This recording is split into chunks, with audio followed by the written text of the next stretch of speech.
warahmatullahi wabarakatuh. Perkenalkan, nama saya Imas Masruro, saya dari PAI kelas 3F. Di sini saya akan memaparkan mengenai sejarah buyut Pendil Besi di Desa Randegan Wetan, Kecamatan Jatitujuh, Kabupaten Majalengka. Jadi, tempat ini tuh bernama Buyut Pendil Besi, Buyut Pemakaman Pendil Besi, yang tepatnya itu di Desa Randegan Wetan, Kecamatan Jatitujuh, Kabupaten Majalengka. Nah, buyut ini itu solusinya yaitu Ki Pendil. Jadi dulunya itu ada seorang kakek-kakek yang bernama Ki Pendil. Nah, nama ini tuh julukan seseorang yang suka membawa pendil. Jadi dinamilah Ki Pendil. Dan ketika berada di tempat itu, Ki Pendil tidak ada makamnya, tetapi hanya meninggalkan pendil di tempat itu. Jadi semacam kayak petilasan lah ya. Nah, kemudian sekarang pendilnya itu berada di bawah tanah, dikuburkan, karena kalau misalkan ada pendilnya itu ditakutkan diambil oleh orang yang tidak bertanggung jawab.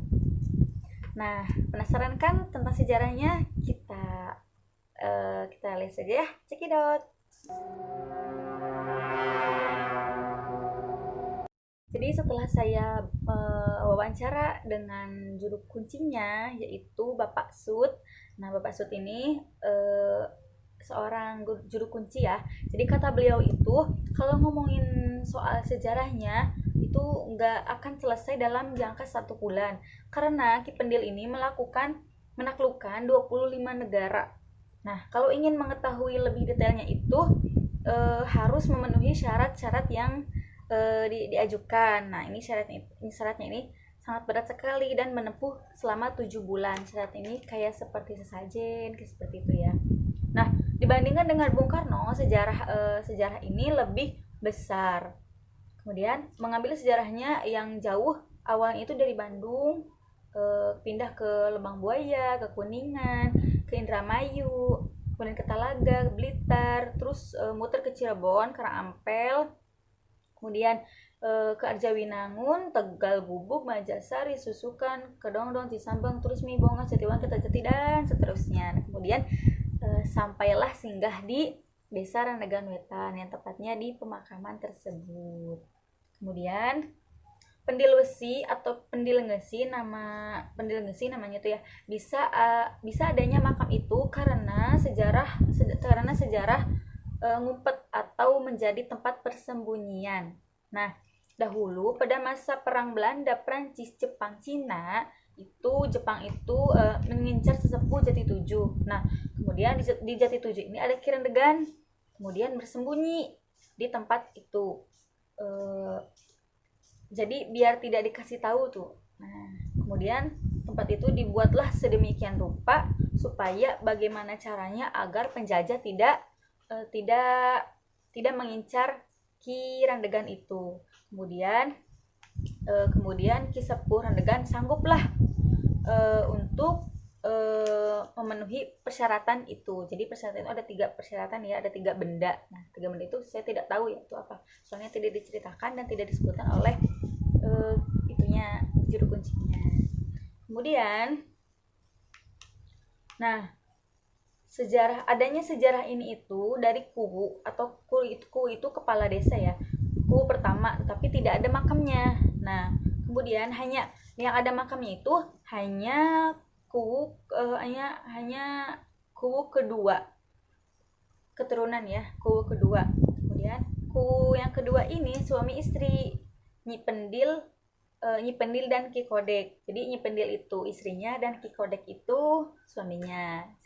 Kemudian ketika ada acara kliwonan di makam itu tuh rame, tetapi harus meminta izin kepada juru kuncinya tersebut. Nah, kalau muludan itu tidak ada. Kalau muludan itu kata juru kuncinya itu dari rohnya itu dari roh leluhurnya itu tidak diizinkan, seperti itu. Tapi kalau misalkan untuk munjung, kemudian untuk kliwonan, itu selalu menjadi rutinitas yang dilakukan oleh warga sekitar situ. Kemudian, nah, di gerbang itu terdapat 2 patung macan. Nah, 2 patung macan ini mengandung simbol tersendiri. Jadi patung macan yang pertama itu patung macan harimau yang pertama, maaf ya, harimau ya. Patung harimau yang pertama itu mempunyai itu tuh dari Cirebon Girang atau Cirebon Sepuh. Nah, patung harimau yang kedua itu dari Pajajaran.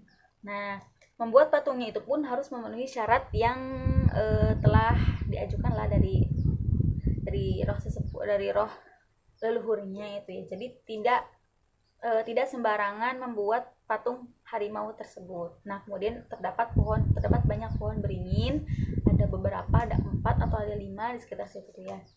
Nah, jadi itulah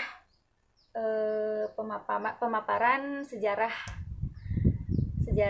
pendil pemakaman Bui Pendil Wesi di Desa Naragan Wetan, Kecamatan Jatujuh, Kabupaten Majalengka.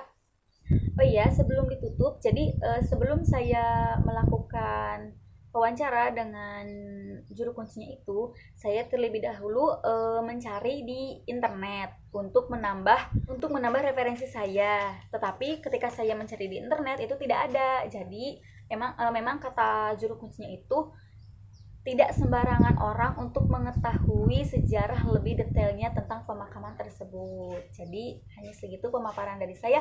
Kurang dan kurangnya mohon maaf. Wassalamualaikum warahmatullahi wabarakatuh.